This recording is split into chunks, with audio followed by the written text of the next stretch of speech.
Batuk gak sembuh-sembuh? Jangan dianggap biasa.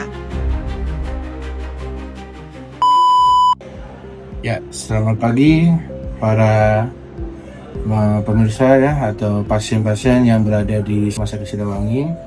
Nah, pada kali ini kita akan membahas tentang tuberkulosis paru. Kenapa?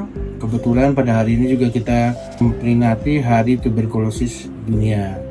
Ya, ada beberapa pendapat bahwa tuberkulosis itu adalah penyakit kutukan.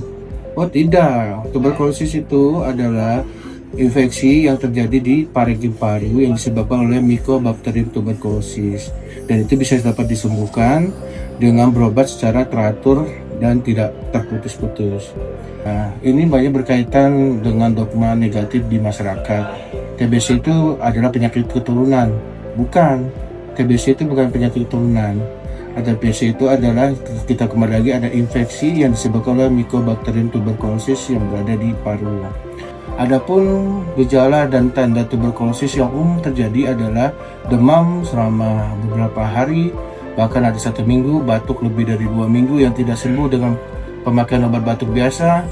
Ketiga, berat badan semakin menurun, kemudian nafsu makan juga semakin menurun, dan beberapa bahkan ada yang berat, ada sesak nafas dan batuk disertai dengan darah.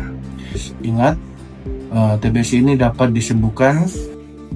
Oke, para penderita TBC tetap semangat, tetap selalu berpikir positif bahwa TBC dengan pengobatan yang teratur dan berkesinambungan bisa sembuh secara total dan kembali menjadi warga yang produktif, masyarakat yang produktif, dan kembali ke masyarakat secara normal.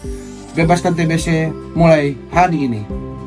Rumah Sakit Daerah Sidawangi Provinsi Jawa Barat siap melayani Anda dan mendampingi pengobatan TBC sampai sembuh. Batuk lama bukan hal sepele, bisa jadi itu gejala TBC. Di Hari Tuberkulosis Sedunia ini, mari kita tingkatkan kesadaran bahwa TBC bisa disembuhkan dengan pengobatan yang tepat dan teratur. Ingat, TBC bukan penyakit kutukan. Rumah Sakit Daerah Sidawangi Provinsi Jawa Barat, kami hadir untuk mendampingi Anda menuju sehat kembali.